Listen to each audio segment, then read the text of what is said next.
All right. Hello, everybody, and welcome to another episode of the Couch Warrior podcast. I'm your host, as always, Mike. And today, for episode 34, I believe, we're going to be breaking down UFC Vegas 62. And I've got two very dope guests for you guys tonight. So, from our own Twitter sphere, we've got Gordo from Gordo Gambles. And if you guys haven't already recognized him, we've got UFC Welterweight, absolute fucking beast, Matt Semelsberger, taking the time to join us. I appreciate you both greatly.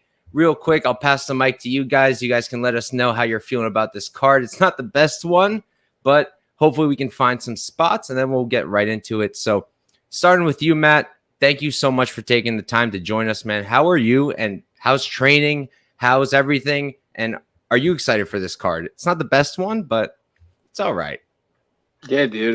Well, first, thanks for having me on. And yeah, dude, I'm doing well. Training's going really good. I'm just trying to make strides, man. Try to level up and get better. And just string my game together. I think a lot better. That's what I've learned from my last fight, at least. But in terms of the fights this weekend, yeah, more low key card in terms of like names. I know there's some fights that fell out, and there's like some guys filling in who are debuting now and stuff like that. So, but dude, it seems like sometimes when those cards come, those are some kind of like the sneaky cards, man. They end up being like kind of banger, but we'll see. We'll see what happens. Every time we all think it's going to be a terrible card, it ends up being a banger. But Gordo, how about you, man? Thank you for coming on, taking the time. How are you doing, brother? Are you excited for this card? Well, thank you for announcing me in the same realm as Matt. I know I'm not as cool to have on here, but I'll try my best to entertain and give you guys my thoughts on it. I'm excited, and not only do I think that that lower level card is going to bring more entertainment, but man, having that week off is going to make them even more. They're going to feel even better, right? Without that extra week that we had, no fights last week. I think that's going to be a really entertaining week. And you know what? Always even better when you're able to make some money on the side. So I hope I can do that, breaking it down with you two gentlemen right here. I'm looking forward to it, and I say we don't waste any more time. So I am going to waste a little bit more time. I have one question I want to throw at Matt and you, Gordo, while I got you guys. So this is already next week. I'm sure you guys haven't looked into it too much, but Matt, who do you think wins that title?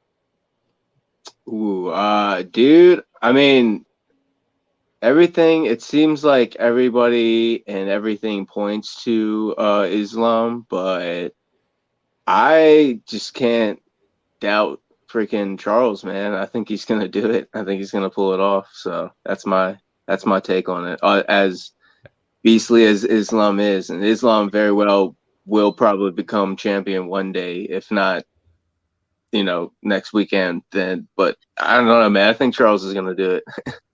How about you, Gordo? What are you feeling? Man, how can you not root for Charles Oliveira in this spot? He's so entertaining. He brings the action every time. He's got that storyline, and he's hungry for it too. With that being said, as much as I'm cheering for Charles Oliveira, I think that Matt's right. All signs do point to Islam in this spot here. I do actually already have a bet on Islam Makhachev when the line did come down. So it's unfortunate because the fan in me is really cheering for Charles Oliveira, but everything you see from Islam Makhachev just shows a fighter just poised to be on top, and it's going to be a great fight nonetheless. Word. So I just wanted to ask you guys real quick. I mean, my heart is towards Islam. I've been a Khabib fan. I've been an Islam fan for a while now, but I'm also like Matt. I'm kind of seeing a path for Islam here. I ended up playing Just Fight Doesn't Go and calling it a day, but that's another talk for another day. We can get into this card now. We'll start off with the first fight. It's It's an interesting one, to say the least. We've got Mike Jackson versus Pete Rodrigues. Mike Jackson is 1-1-0. He's 37 years old, 6'2" with a 74-inch reach. And I'm pretty sure that 4-ounce Fight Club topology thing is correct. I know that he does train boxing with Ike Villanueva. Take that as you may. Pete Rodrigues on the other side, he's 4-1-0. He's 25 years old. So he is 12 years younger here. He's 5'9", so he's giving up, what is that? I'm not a math guy. That's 5 inches in height, 73-inch reach. He's giving up 1 inch in reach, and I've got him training out of MMA Lab. So, Gordo, why don't you start us off for this one, man? Yeah, it's an interesting fight to get things started, and I think this is a spot here where you have a guy who a lot of people are down on here in Mike Jackson, and sometimes that is correct. I mean, I'd much rather be seeing Matt fight here than Mike Jackson, but he's the guy we got in the cage here. He's the guy we're going to be going after. He's the guy we're going to be breaking down, and I think what a lot of people are getting in their mind is that Dean Barry fight last time out. And of course, it's going to be a looming factor when you're breaking down these fights, especially with the way it was going in that no contest and that disqualification, actually, as he was, a plus 900 underdog. So I think it's really coming into play. One thing that I'm looking at when I look at these first fights of the night is, if you guys have known me for a while, I like to bet violence. I think that the first fight of the night usually, maybe Matt has more insight into it than I do, but I feel like the UFC likes to get violence on that very first night, get those watchers ready to go. And they seem to be that those first fight of the night typically end pretty early. And you know what, the odds makers agree with me on this one. The under 1.5 is juiced to minus 225 already to start the day. And I think that's kind of where it's going. And I'm going to have to side with that juice here. I think that although Mike Jackson has had success in the UFC so far, I don't think it's necessarily that warranted. I think that he is getting a tall task ahead. And although Pete Rodrigues isn't some world beater, I do think he beats Mike Jackson in this spot here. I don't know if he justifies that minus 700 price tag, but you have to think that all signs point to a Pete Rodrigues finish here. He gets in, he gets out. He's very violent affair, and I just think that it's going to be a good fight to get this this night started. Maybe not the most technical affair, but one that brings violence, brings the heat, and the pick is going to be Pete Rodrigues by first round knockout. Makes sense to me. How about you, Matt? What are you thinking for this one? Yeah, I tend to agree with Gordo on this one, actually. I don't know much about Jackson. Gordo, you probably did more homework on him than I did. Not much, man. 1-1 as a professional, correct? And yes, they dropped that CM Punk fight off his record, I'm pretty sure. It was 2-1, and then he popped. He was the one who fought CM Punk, right? Is that what you're saying? Yeah. He fought CM Punk. Just making sure I was thinking of the same guy. Okay, yeah.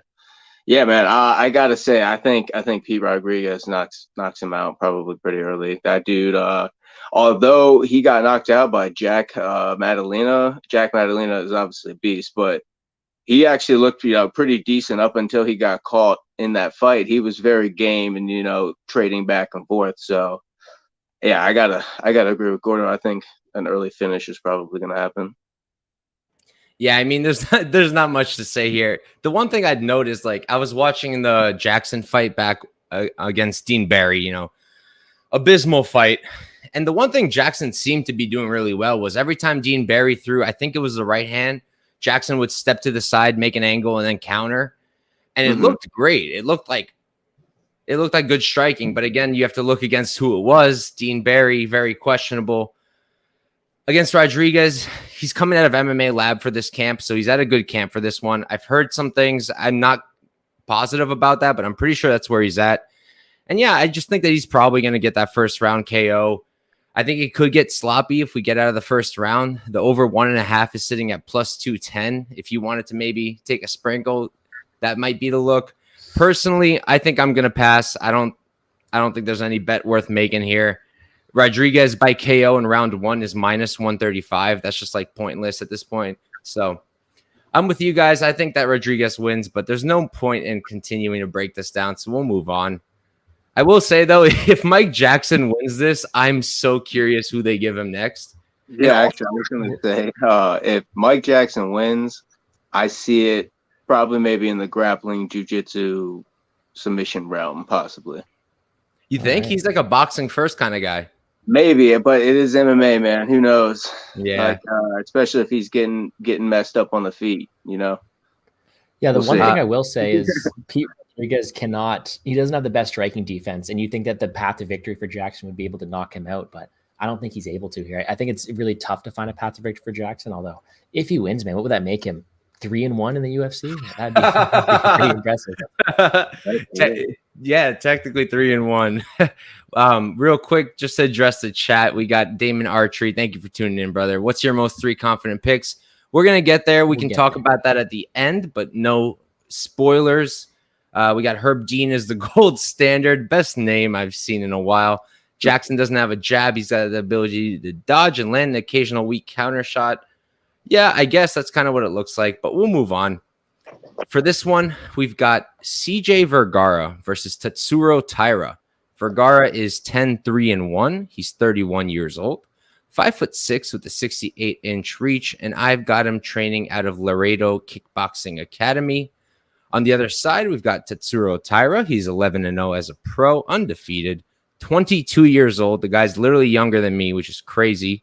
5'7", he's 1 inch taller. 70-inch reach. He's got a 2-inch reach advantage. And I do believe the camp is still Perestra Okinawa. Matt, why don't you start us off, man? What are you thinking for this fight? So again, I don't know a lot of these guys on the card. I did do a little bit of homework, but it looks like Vergara has like a pretty high finish rate in all of his fights.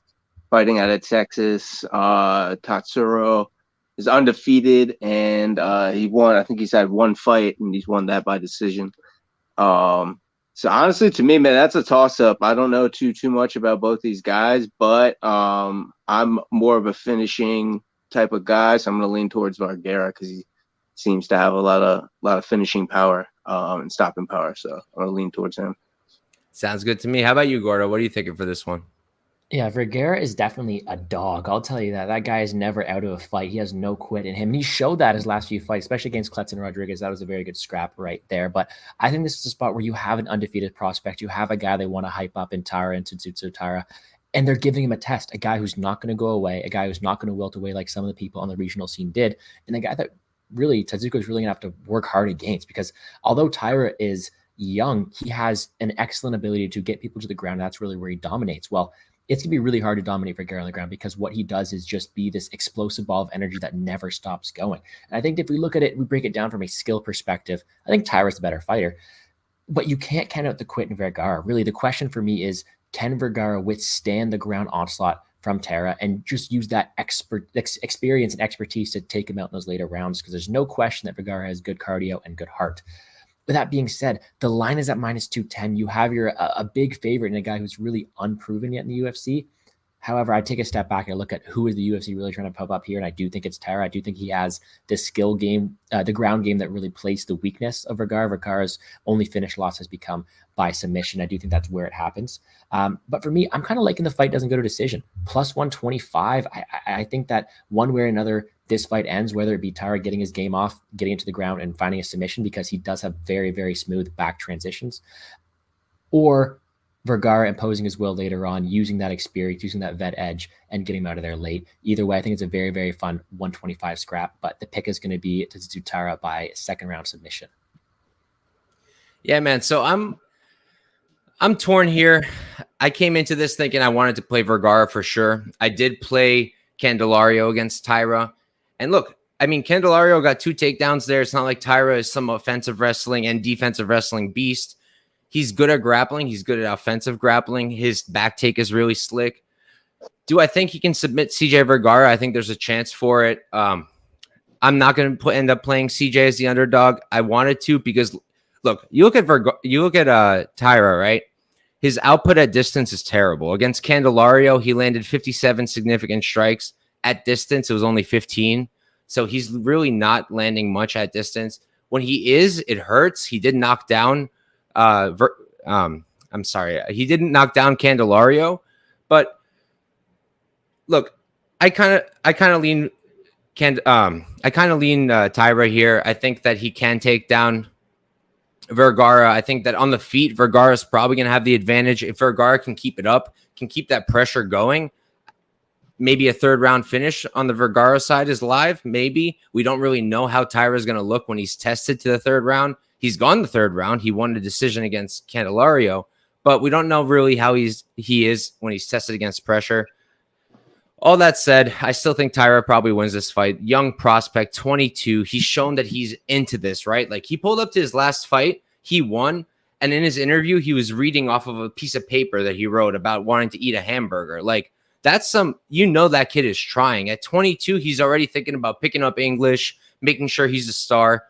I do think Taira wins this fight, so I'm not going to be playing it. I don't want to play him as a -200-something favorite, and I don't think Vergara wins, so I'm not going to be playing him. But we can move on to the next fight. So this one is one that has had MMA Twitter pretty split up, I would say. We've got Piera Rodrigues versus Sam Hughes. Rodrigues is 8-0, undefeated as a pro. She's 29 years old. 5'3" with a 63-inch reach, and I believe she's training at a Black House MMA. On the other side, we've got Sam Hughes, a current fan favorite, honestly. 7-4-0. She's 30 years old, 5'5". She's got a 2-inch height advantage, 64.5-inch reach. She's got a 1.5-inch reach advantage.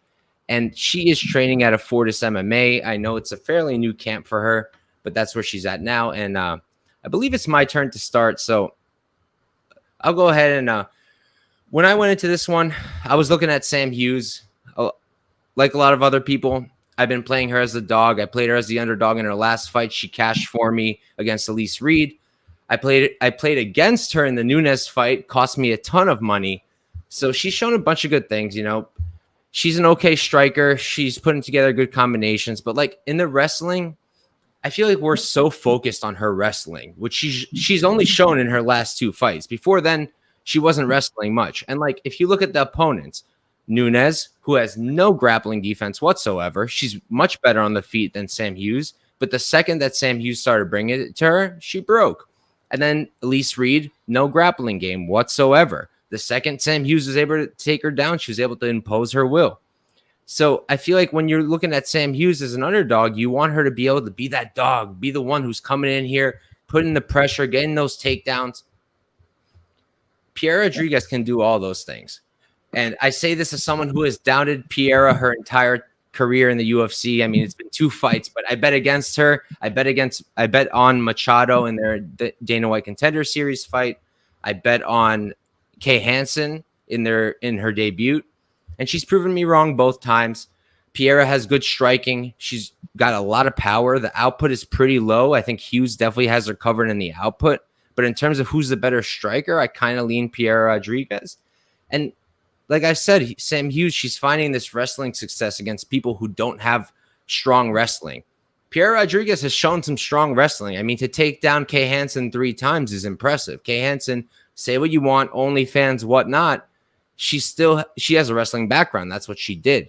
So I think that Piera Rodrigues probably wins this. I'm not touching it with a penny. I don't think it's worth it. Let's start with you, Matt. How about you, man? What do you think? Yeah, I don't know too much about both ladies, but you were right, kind of talking about taking down Kay Hansen. Kay Hansen, aside from obviously whatever you want to say about her, which doesn't really matter when you talk about fighting, she couldn't fight, and she could fight. I don't think she's with the UFC anymore, but yeah, dude, I think to beat her and to take her down that many times, and then on the flip side, Sam Hughes, I think technically has more like UFC fight experience. And again, kind of hitting on what you were saying, like she's like a dog, man. She's been in dog fights, so it's hard to say, dude. That's like because Piera, she's undefeated. Correct me if I'm wrong, right? Yes, yep. She is. Okay, yeah. So she's undefeated, and then you have Sam Hughes, who's been through the hard fought wins and losses. So it's a tough one to call. I would agree. So I'm gonna lay off of it. Makes sense, man. Gordo, how about you, brother? You know what? I don't think I'm as smart as you guys because I'm not laying off of this one. I do have a bet on this fight. And actually, that's a lie. I haven't pulled the trigger yet because for me, the line movement's kind of I'm questionable on it. But anyways, look at this. We got Sam Hughes. Started off 0-3, has reeled off a couple straight victories in her last fight. But you mentioned it, Mike. I mean, she was able to really impose some holes in the game of her opponents. And I really didn't like what I was seeing from her in her earlier fights. But you know what? All credit to her. She was able to put it all together, and she did look decent in her last 2 fights.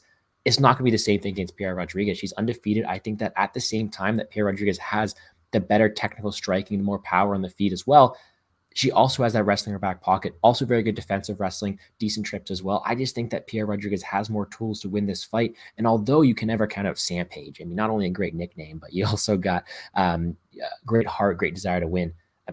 Piera Rodrigues, I think, has all that and then some. She has the ability to take the fight down in her own right. She has decent jiu-jitsu from bottom as well. All these signs are pointing to a Piera Rodrigues win for me, and I do not get the line move. And I will admit that Sam Hughes at whatever she was she plus 190, plus 170. Sure, I get the shot on the dog there, but as Piera Rodrigues reaches minus 150, I will have to take a shot on her there. I do think she wins this fight, and we're going to say by decision. Yeah, man. I mean, if the money keeps coming in on Sam, which it has been, I might get to Piera Rodrigues as well if it gets there. But real quick, let's address the chat. We've got someone who I've never had on the show before, Tajik Bey. Thank you for tuning in, brother. Appreciate it big time. We got Papa Chuck in the chat. don't even know what to make from this comment. Mushroom, the GOAT. I don't know. You probably haven't seen him, Matt. Mushroom spends every day posting the best lunch chats pictures I've ever seen in my life. The guy's eating Philly cheesesteaks with 3 chicken fingers every single day. It's one of the best things I've ever seen. But we can move right along to the next fight. This one's a bit short notice, but it's a good one nonetheless. We've got Joanderson Brito versus Lucas Alexander. Brito is 13-3-1. He's 27 years old, 5'8" with a 72-inch reach, and I do have him training at a shootbox Barao. Lucas Alexander on the other side, he's 7-2-0, 27 as well, 5'11", so he's 3 inches taller. I do not have a reach for him, and he's training at a Fusion XL Performance. So, Gordo, it's your turn, man. What do you think? I'll say 2 things. First of all, I would have loved to see that Melsik Bagdasaryan fight. I mean, I think that'd be a very good matchup from just the powerhouse that Brito is versus that really skilled striker in Melsik.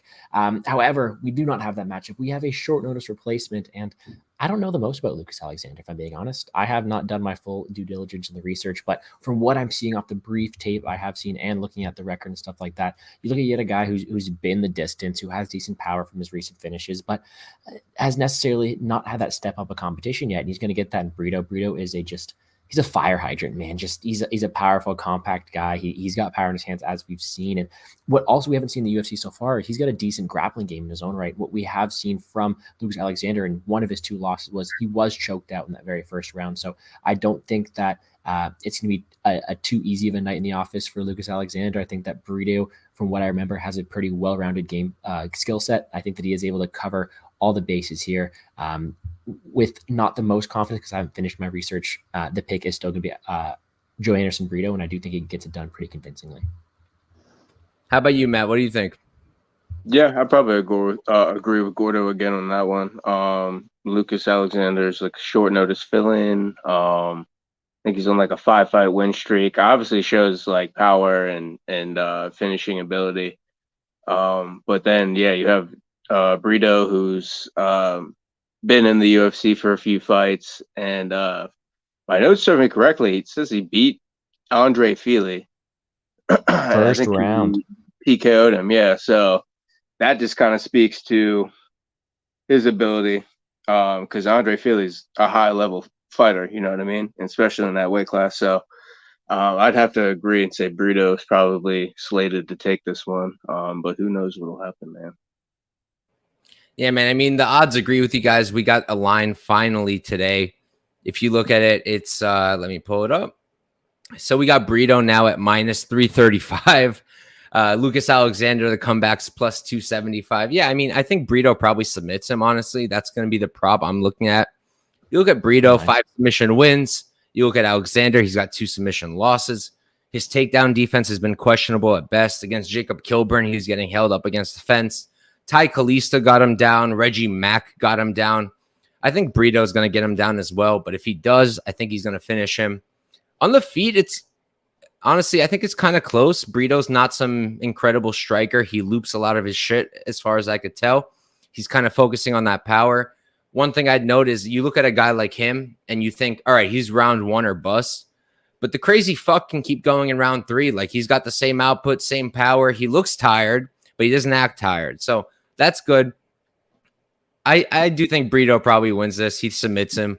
But honestly, if I don't get a good submission prop on him, and if the line keeps climbing, if I get Lucas Alexander like +350, let's say, I'd probably sprinkle it. I think he's live on the feet. I think the second we go to the ground, that's when he's in trouble. But we can move right along to the next one. We've got a very close fight, I would say. We've got Nick Maximov versus Jacob Malkoun. Maximov is 8-1-0. He's 24 years old, 6 feet tall, 76-inch reach, training under Nick Diaz and Nate Diaz. On the other side, we've got Malkoun. He's 6-2-0, 27 years old. So he's 3 years older here, 5'9". He is 3 inches shorter, 73-inch reach. He's given up 3 inches in reach. And I've got him training out of PMA Super Martial Arts. I know he does the grappling training for Rob Whittaker. I don't know the extent of that, but Matt, what do you think for this fight, man? Yeah, that's it is definitely seems to be like a close fight, but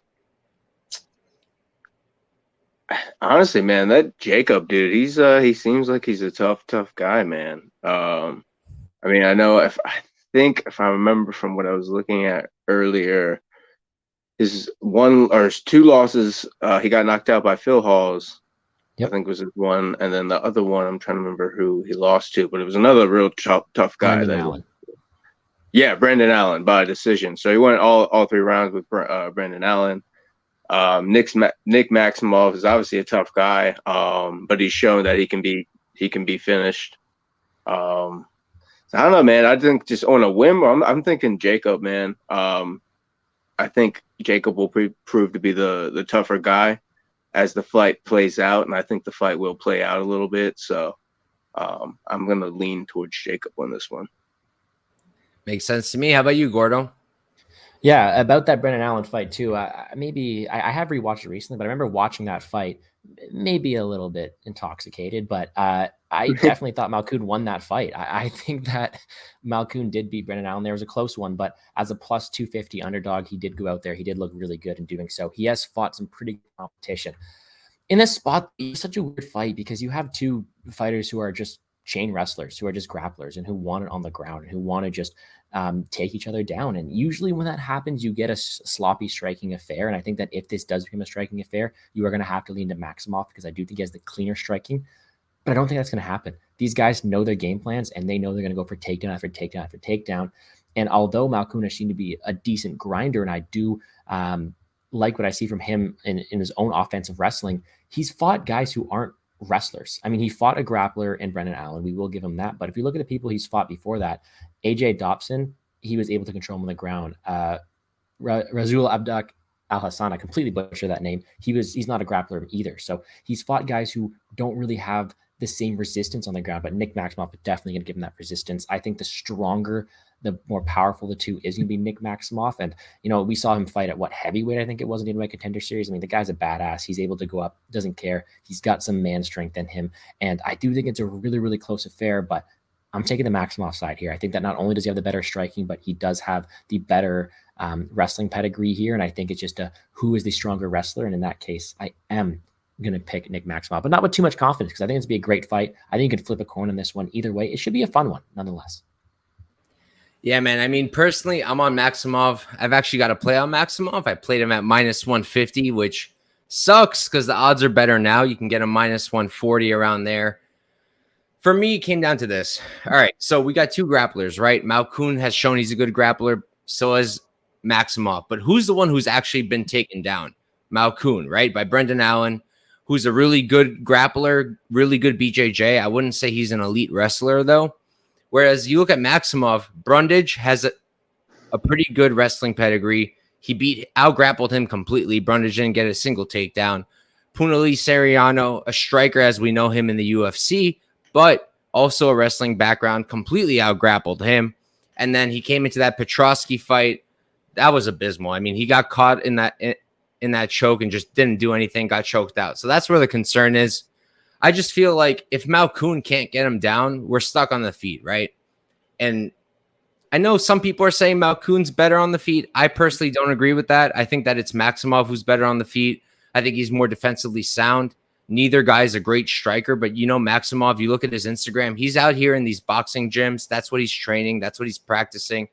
I think that if we're looking at two guys who are going to neutralize each other's grappling, I got to lean Maximov here, but I do think it's going to be a close fight. The line definitely makes sense to me. I'm on Maximov personally, 1.5 units at minus 150, but I do think it's going to be close. And we can move on to the next one. For this one, we've got Raphael Assuncao versus Victor Henry. Assuncao is 27-9-0. He's 40 years old, 5'5" with a 67-inch reach. Training out of, I've got Extreme Couture for him now. Victor Henry on the other side is 22-5-0. He's 35 years old, 5'7" with a 68-inch reach. So he's 2 inches taller. He's got a 1-inch reach advantage. And I've got him training out of California MMA. So I don't fully, who went last? Do you guys remember? I think Matt did. Matt did? Yeah, no going last.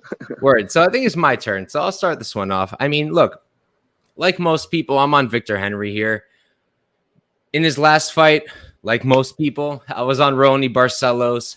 I felt that Victor Henry, even though he's shown so much good on the regionals, I felt that Barcelos was the better fighter. And what did Victor Henry do? He came out there and he not completely, but he did outstrike Barcelos. He did beat him over 3 rounds. He outvolumed him, outpressured him, and he showed a lot of good things. I mean, it's not like he even came into the UFC like a bum, right? Like, he's beaten Kyler Phillips on the regionals. That's no joke. Kyler Phillips is a legit fighter. I'm a big fan. So beating him, to me, is impressive. I think that Victor Henry's got the better striking right now. He's got the better output. You look at Assuncao, he's historically not a high output person, but especially recently, his striking defense is sitting at 68%, but still he's getting hurt. You know, like getting knocked out by I'm blanking on his name. Who does Assuncao Ricky fight Simone last? and Ricky Simone. Ricky Simone's the last one, yeah. Right. Yeah. So getting knocked out by a wrestler like that, I mean, it's not the worst look. Ricky Simone's an animal, but he's not a striker. He's a wrestler, right? And I'm pretty sure he finished him, or at least started the finish with an overhand right. But yeah, I think that Henry can grind out a decision here. I think his takedown defense should be good. Against Barcelos, he had 85% takedown defense. Barcelos shot 7 times, got 1 of them. Striking defense is all right, 51%. But again, these are numbers against Raoni Barcelos of all people. So I do think Victor Henry wins. It's hard to play him because Assuncao, at the end of the day, you look at him, he's only lost to the best of the best, like literally only the best of the best. Ricky Simone, who is on the come up, Cody Garbrandt, ex-champion, Sanhagen, Marias, really tough guys. But again, he seems to be aging, 40 years old at bantamweight, not a great look. I do think Henry picks it up. My only play on this fight is I parlayed Victor Henry together with 2 guys next week, Muhammad Makayev and Mustafayev. That's a different talk for a different day for those 2. I think they're going to kill it, though. And I'm not going to play much more than that. Gordo, what are you thinking for this one?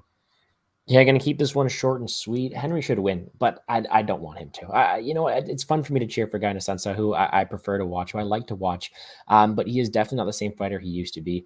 The only reason I haven't pulled the trigger on Victor Henry is because it's such a big jump going from, TJ Dillashaw, Aljamain Sterling, Rob Font, Marlon Moraes, Corey Sandhagen, Cody Garbrandt, Ricky Simone, to a guy in Victor Henry who's kind of unproven. So I do think Victor Henry wins this fight because styles do make fights. And I think that the style, the overwhelming pressure, durability is going to be on the side of Victor Henry. But I hope Assuncao has a little bit of juice left in him because I want to see a good scrap here, but don't think it's the best stylistic matchup for him. How about you, Matt? What do you think, man? Yeah, man. I think kind of points towards Victor. Victor, I love it. By the way, I love his nickname. Was it, I don't know how to pronounce it, but it's like La Mangosta, which is like the. I looked it up on Translate. It means the mongoose, which that was pretty badass. But yeah, man. I think Henry will probably take this one. If I had to guess, I think Assuncao. Obviously, looked at his record in his last, recent fights and stuff like that. He's been on a little bit of a downhill push, but yeah, man, I want Raphael to win. To be honest, I want him to win, but I don't think he will. We'll see. Makes sense, man. Yeah, I mean, I think a lot of us want him to win. Don't want him to head out of the UFC just yet, but we can move on to the next one. We've got a bantamweight fight here. We've got Mano Martinez versus Brandon Davis. Martinez is 9-3-0. He's 26 years old, 5'11" with a 70-inch reach, and he is at Glory MMA now. Davis on the other side, he is 14-9-0. He's 32 years old, so he's 6 years older. Same height at 5'10", and he's got a 2-inch reach advantage. He's got a 72-inch reach, and I've got Davis training out of American Top Team D'Iberville. I probably pronounced that incorrectly. I apologize. But Gordo, why don't you start us off, man? What do you think for this one? This is a pretty fun fight, actually. I'm really looking forward to this one. I am on the Mano Martinez side, strictly just because I think he is the better technical striker here. Brandon Davis is a guy who really made his reputation on, being tough and being able to stay into these fights. And I love watching his match. He has some great fights here. And on his second stint in the UFC, it's a tough matchup here because I think Mana Martinez in his own right is also durable enough to make this a 3-round striking affair. When you give me that, I think that not only does Mana probably have the power advantage here, but he's also just as technically sound to win the minutes over 15 minutes if it decides to go. So not only have we seen Brandon Davis knocked out recently and multiple times in the past, but we have a guy, Mana Martinez, who has the power and keeps it late. That third round against Ronnie Lawrence was tough to watch as someone who was betting on Ronnie Lawrence. But it was a really fun fight, and it showed you that he was able to withstand or keep that power going for the later rounds and be able to translate that. So I think that Mana Martinez is a great technical striker here, and I think that he can not only out volume, but be the better minute winner here in probably a 3-round affair if it goes so, and also has that power in his back pocket. I think that a wrestler just like Ronnie Lawrence is going to come and take down Martinez, but I don't think Brandon Davis necessarily has a tool to do so here. So I think it's going to be Martinez. Makes sense to me. Matt, before I pass it to you, we got a question here from Papa Chuck. He wanted us to ask you about the Jedi nickname, man. Could you tell us a little bit about that? Yeah. So originally I had the nickname Semi, and I've had that for since I was 6 or 7 playing football, because my last name is real long. You can read it if they can see my name up on there. It's Semelsberger. Yeah, good. So it's super long. My coaches hated calling me that, so they just sort of called me Semi, and it stuck onto me. And then later on, in college, I made my own Instagram page, and I was trying to think of a name. And I was like, semi the, and I thought of Jedi. And by backstory, I'm more of a low key nerd, but I love Star Wars, and I've always loved the Jedi. I think I see it behind you too. Like that. So, and Jedi is just another name for a spiritual warrior, man, which is what I am. So, so I was made that my name, and I was fighting at the time, but not professionally. But I was oh, one day that'd be funny if that was my cage name. And then I want to say halfway through my professional career, I added the Jedi onto my nickname. So it was originally just Semi, and then I added the Jedi onto the end of it. So, yep, that's kind of how I got it. Had the Semi, added the Jedi later on. So, yeah. Dope, man. So what do you think for this fight, Martinez versus Davis? Dude, honestly, I don't know jack about both of these guys, but just from listening to what Gordo was talking about, I'd have to lean towards what he's saying. Mana seems like can go the distance. He said he had a late finish in the third round. He knocked him down 3 times in the third round, but he did not get the finish. But he still lost a decision. Okay, yeah. Gotcha. Okay, yeah, but still, it shows right there. And then obviously Davis has shown that he can be finished. So my logic would point towards Mana for sure. Yeah, man. I mean, I don't have much to add. I'm with you guys on Martinez here. I played him at 2 unit at -150 for 2 units. I just feel like Davis, if anything, he's got the wrestling here, but Mana, he literally just fought Ronnie Lawrence, who I think is a better wrestler than Davis. And while he was getting taken down, he was constantly scrambling, constantly trying to get back up. And in round 3, he was the one landing the damaging shots. He was the one knocking down Ronnie Lawrence. So I do like Mana here. I think he's the better striker by a margin. I guess the grappling is where the question starts coming in. But again, I think Mana should be able to hold his own. I think Mana Martinez pulls it off. I think he finally returns back to form. I mean, on the regionals, this guy's knocking out everybody. Literally everybody. He knocked out Ricky Tercios, who's in the UFC now. He knocked out, I believe it was Jose Johnson, who's also in the UFC now. So I do like Mana Martinez as well, but all 3 of us agree, so we can move on to the next fight. This one is pretty interesting. We've got Misha Cirkunov versus Alonzo Menifield. Cirkunov is 15-8-0. He's 35 years old, 6'3" with a 77-inch reach.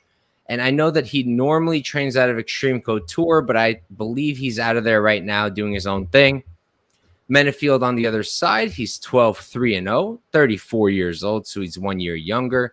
6 feet tall, so he's 3 inches shorter. And he's got a 76-inch reach, so he's got a 1-inch reach disadvantage. And I know that he normally is at Fortis MMA, but he's at, right now, I know that he's in Colorado training under Pat Barry, which is an interesting choice. So Matt, why don't you start us off for this one, man? What are you thinking for this fight? Yeah, coming into this one, I knew about Alonzo a decent bit, but I didn't know about, how do you say his last name? Cirkunov. Cirkunov. Yeah, I didn't know about Cirkunov. And so I did a little bit of homework on him. So he seems like he has like a pretty good submission game. And he pulled off a Peruvian necktie, which is pretty cool. Yeah. So obviously has shown some slick submission skills in his fights. I know he's on a pretty good losing skid lately. I can't remember exactly what the metrics of it was, but Alonzo Menifield can hit really, really hard, and he's really pretty accurate. I didn't know this, but I was like looking it up. He's 57.5% on his significant strikes, which is pretty decent, and I'm pretty sure that ranks like at the top for his division. So when you're that big and you are that accurate, I'm going to have to go with Alonzo on that one. I think he's going to take that. How about you, Gordo? What are you thinking? Yeah, one thing too, man. There's no Canadians on this card. Matt, I am a Canadian, and I do talk about it way too much. But Cirkunov trains about Extreme Couture Toronto, and I was hoping to see, like, he used to carry around the Canadian flag on his like Tapology and stuff like that. He got rid of it, so poor guy. But anyways, it's gonna be a fun fight. You hit it right there, Matt. You can see those first round submissions. He's got a great submission game. That Peruvian neck time was a very beautiful submission over Jimmy Crute there to take away his undefeated status too. It was great. But you look at him, he's been in the UFC since 2015. Started off his career 4-0 in the UFC, and since has gone 2-6. Really, I think that he has a great ability and great potential, but we haven't necessarily seen that. Although he has fought some, better level of the competition in the UFC, it's gonna be an interesting fight here against Alonzo Menifield. Alonzo Menifield has not fought the best competition in the UFC. I mean, we look at who he's coming off a win against. I don't know if you heard about that whole story, Matt, about the Mozarov story, Askar Mozarov, but he's coming off a questionable win there. Are you talking about Alonzo? Yeah, about fighting that Askar Mozarov guy. No, I didn't hear about that, to be honest. Mozarov was the guy whose record got adjusted by Sherdog. Like, oh, that's right. That's right. Fight. Yeah. Okay. Yeah. That was wild, bro. Yeah. So you question the legitimacy of that win, because it's one thing for Misha to be facing, Johnny Walker, Glover Teixeira, Volkan Oezdemir. Yeah, that's true. I didn't take that really into account for sure. No, I would still lean towards Alonzo, but at the same time, like, he's facing a guy who has more experience than him, and his opponents have been more experienced overall. Sure. So you know what? Yeah. I completely agree with you. I'm on the Menifield side here. I think it's a fight where you have the potential of the grappler on one side, but a grappler who hasn't fared well against these big, explosive power punchers. And that's exactly what Menifield is. Menifield has power for days. And it's kind of like the Paul Craig versus Menifield matchup, really. You have a guy who's super deadly on the ground, but at the same time, Menifield can't knock anybody's lights out. And especially a guy like Cirkunov, who has had his lights knocked out before. This is a fight where I think it's just going to be violent.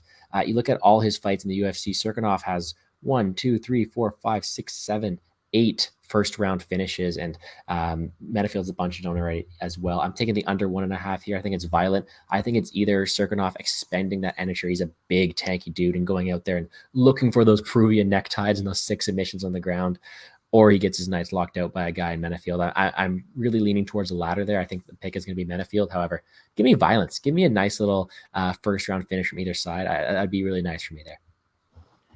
Yeah, man. Me personally, right now, I'm only looking at violence. That's the only way I'd play it. Maybe parlay like the fight doesn't go the distance with like Victor Henry.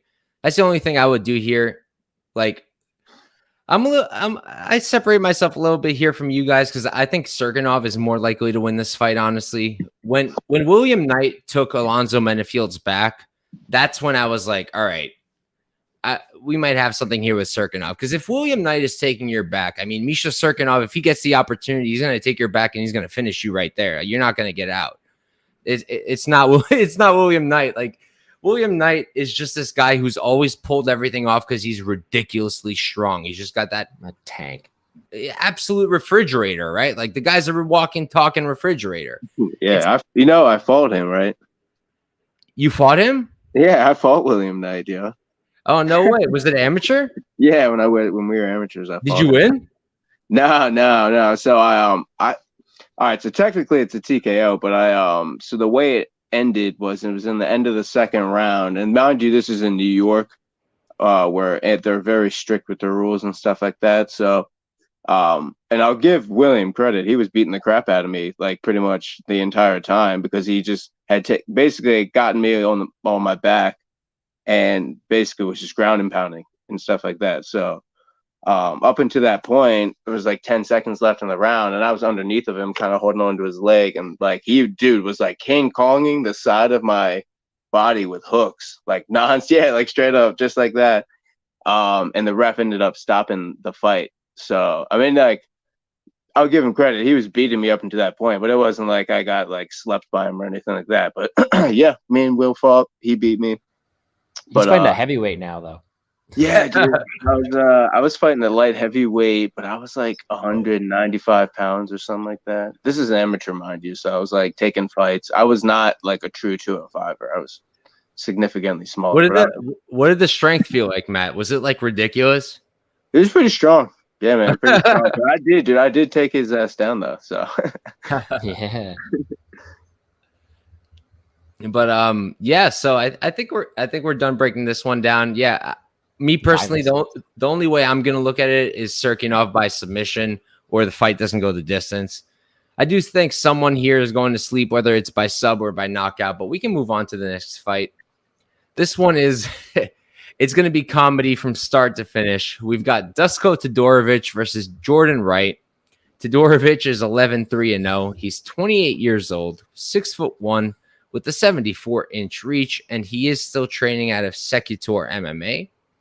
Jordan Wright on the other side is 12-3-0, 31 years old, 3 years older, 6'2". He's 1 inch taller, and he's got a 77-inch reach. So he's got a 3-inch reach advantage. And I can't exactly tell where he's training from. I believe it's Jackson Wink, but if either you guys know better, let me know.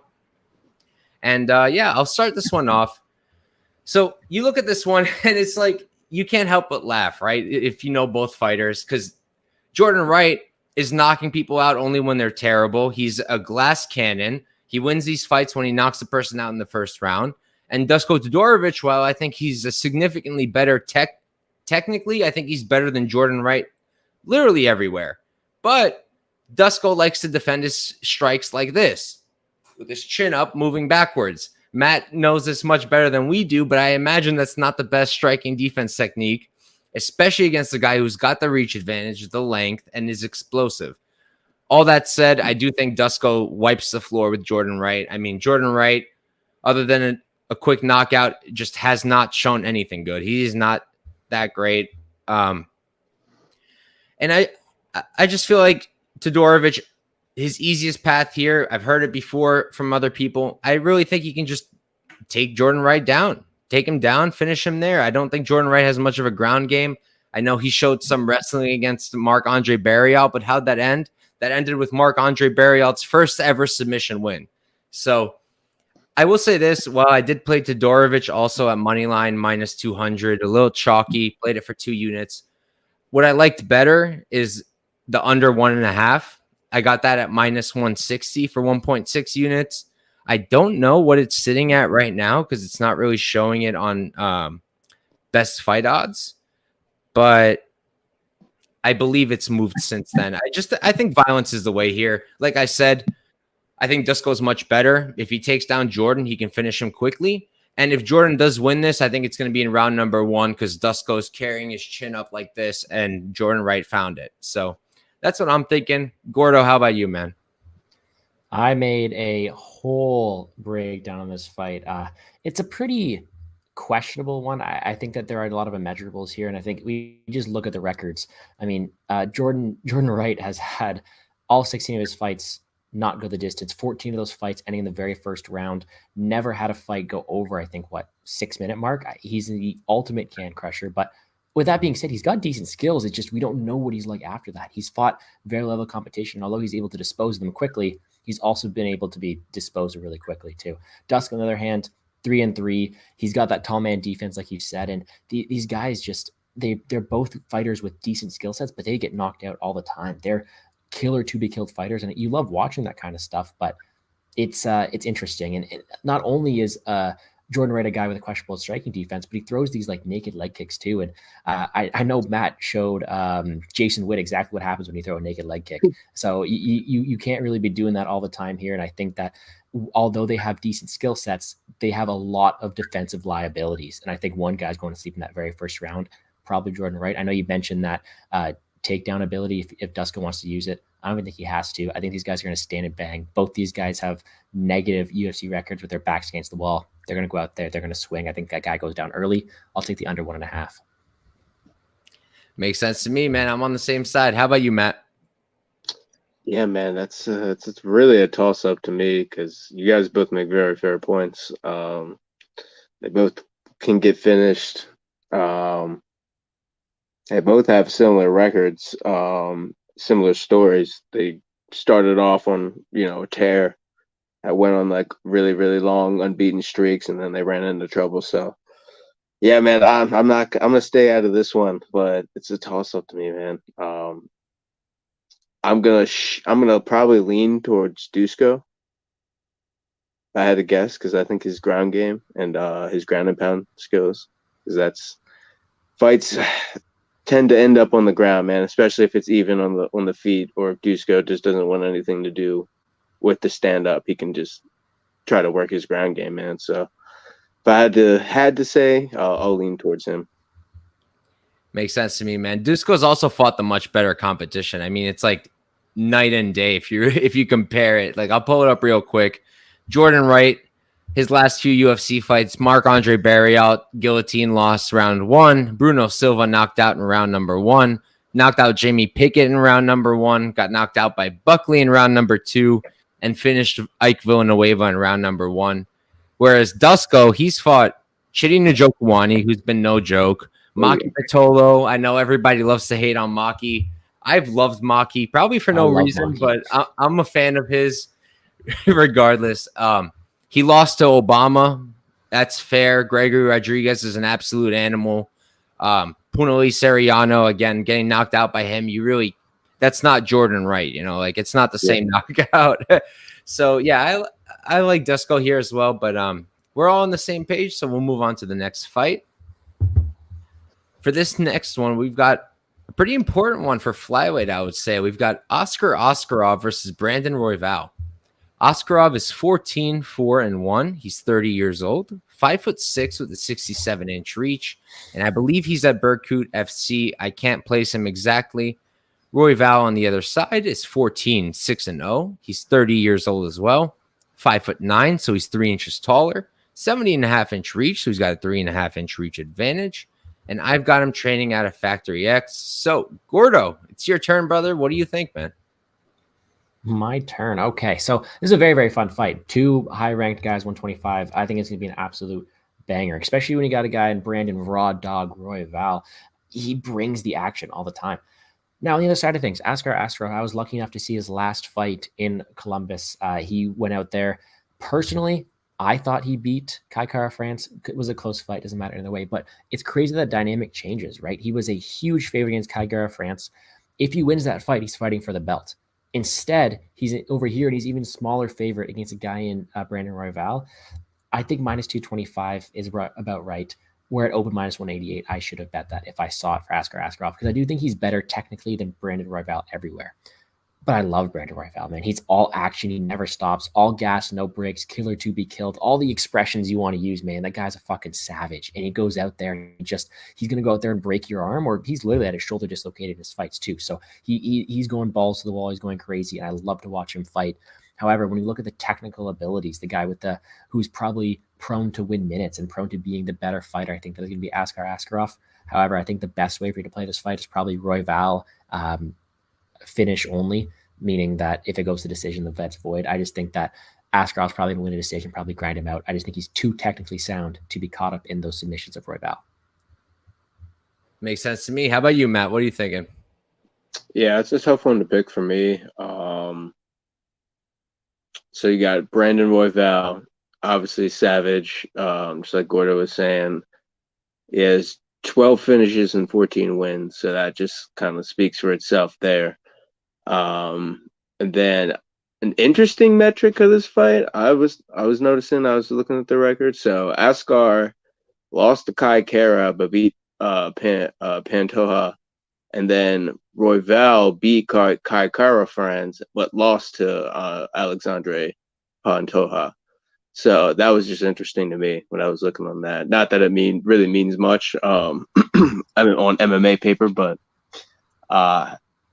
I'm gonna lean towards the finisher, man. That's usually what I do. And that's kind of my style in a way. So I'm gonna lean towards the finisher, the guy who's gonna be pressing the action, and that's probably gonna be Royval. Yeah, man. For me personally, like I feel like kind of a Royval hater because I always bet against him. I bet Bontorin against him. I bet Matt Schnell against him.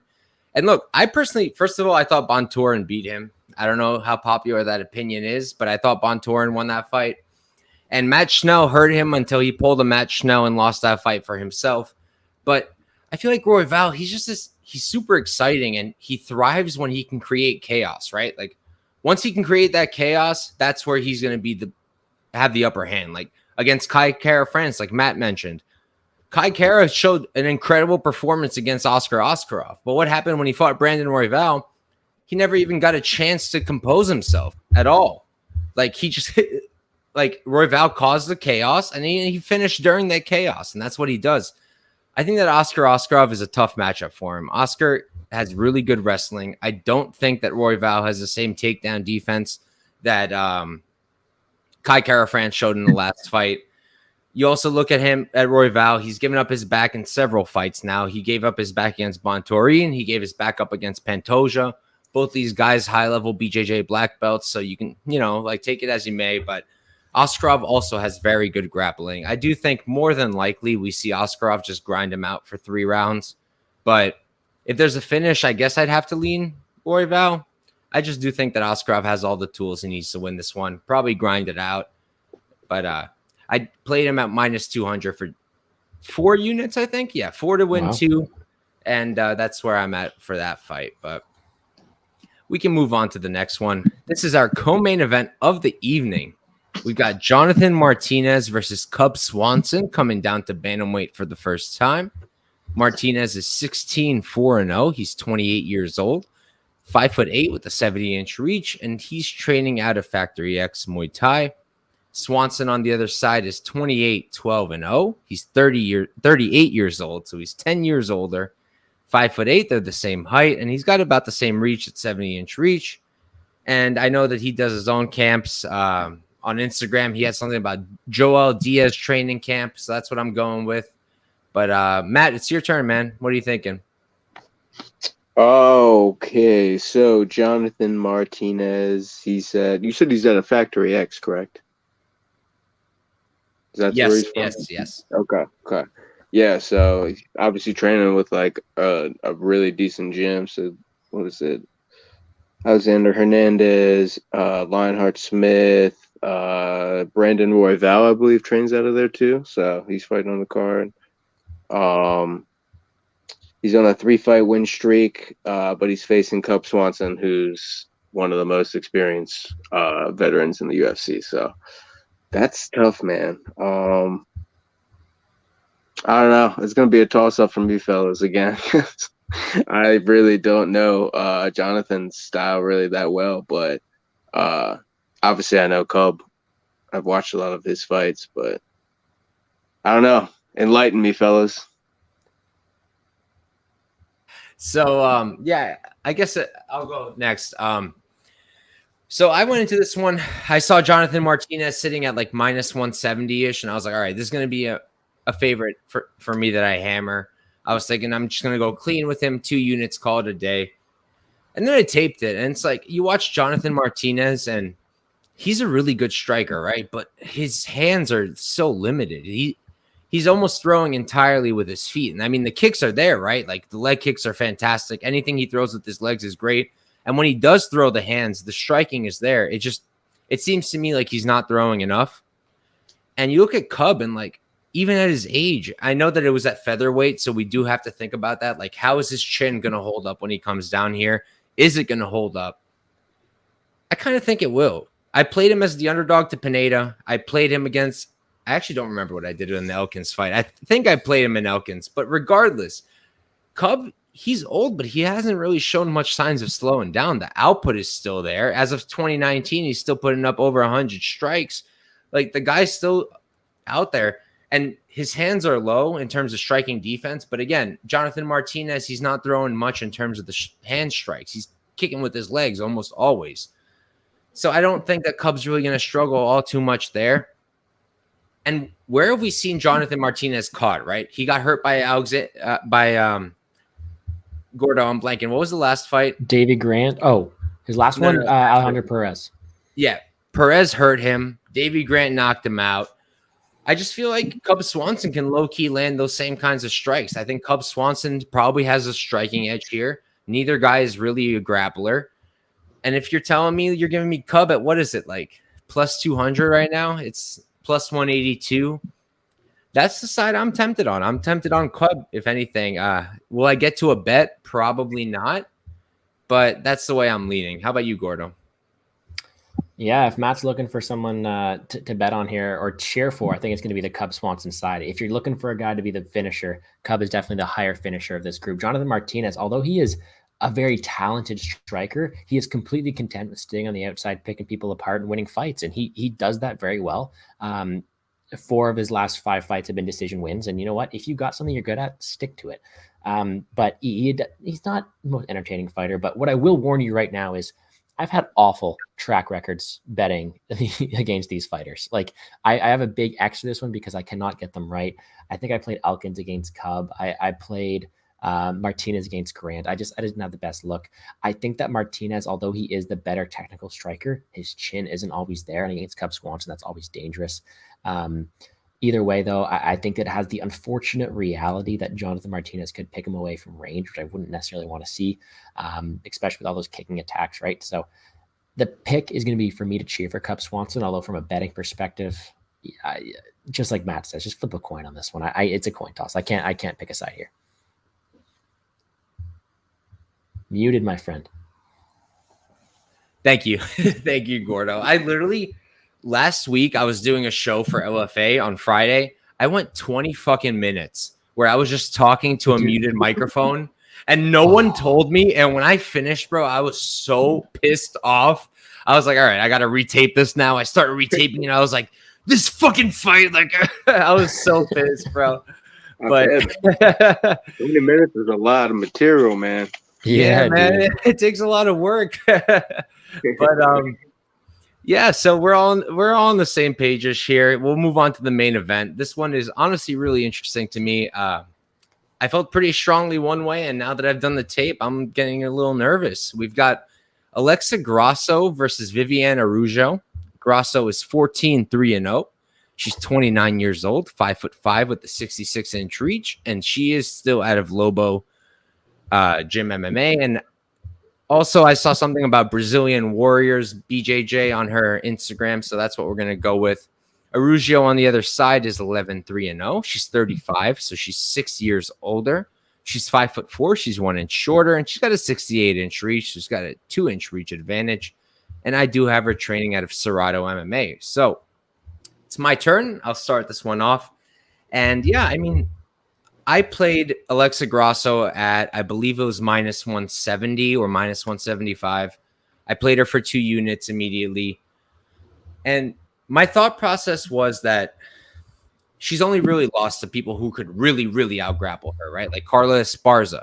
She out-grappled her for real. Can Aroujo do that after the tape? Maybe. Maybe she can. I just don't think she can do that for 5 rounds. And then when you look at the striking, again, like pre-tape, I was all over Grasso. During tape, I was like, damn, maybe I made a mistake. Because Aroujo, she goes to the body really nicely. Like, I feel like you don't see those kinds of body strikes from that weight class in the women's divisions. And she does it really nice. She mixes it up. The combos are really clean. Her wrestling is really good.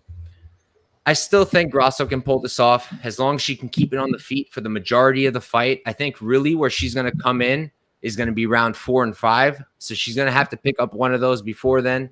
Viviane, you know, she's already shown to tire out round 3-ish. If she gets to round 4 and round 5, we don't know how she's going to look.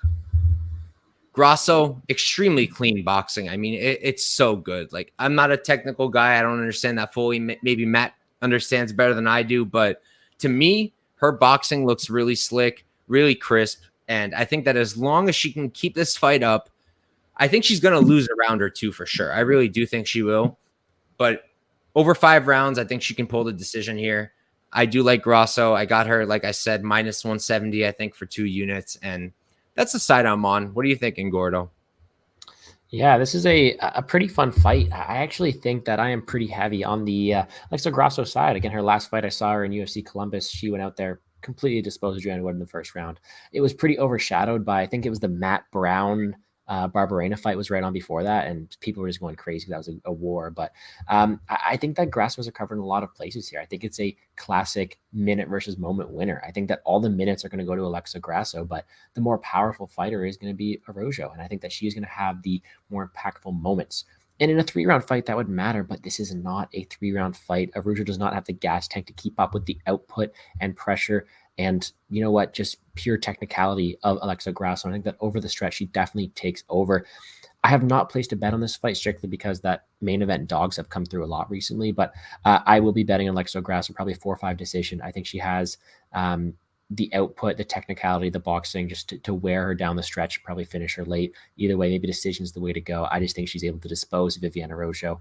But you know what? A live entry might be the way to go because Araujo has that power early on. Maybe she wins the first round and then Grasso comes on for the last 4. Who knows? Either way, should be a fun fight. Give me Alexa Grasso.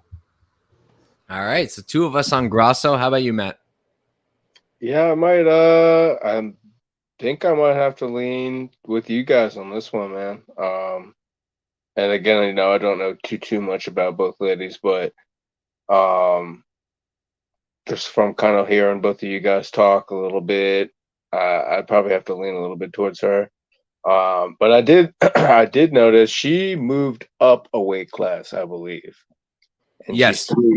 She's 3-0 ever since moving up. So that could speak to, like, you know, her kind of figuring out herself in the game a little bit more. So and it's showing, you know what I mean? She's winning 3 in a row and she's about to shoot for 4. So it's tough though, man. She's because Viviane trains out of a gym, I think, that Vicente Luque and Gilbert Burns and a bunch of high level people train out of. So she's obviously super game and she's well coached and well trained. So I'm gonna stick with you guys on this one. I'm gonna go with Alexa. I think she can do it. Let's go. All right, so we're on Alexa Grasso, and that's it, guys. That's it for the card. We just ran through it in just over an hour, which is pretty dope. Thank you guys all for tuning in. We got 10 live viewers in the chat right now. Thank you guys. Thank you to anyone who's tuned in or is tuning in afterwards. We appreciate you guys big time. You guys know where to find me, Couch Warrior Podcast, every week. Right now, we're looking to go back to Tuesdays, but next week for UFC 280, we're back to Wednesday. I've got a big show planned. It's going to be a blast. I've got Uncle Wheezy. I've got Liam Picks Fights. I've got Wiz Bets. And I've got Pat from Addicted to Combat all coming on for one show. Should be a blast. And this Friday, I'm also going to be taping a LFA show for LFA 145 next week. And I'm going to do... What's up? With your mic on. With my mic. Oh, my gosh. With my mic on.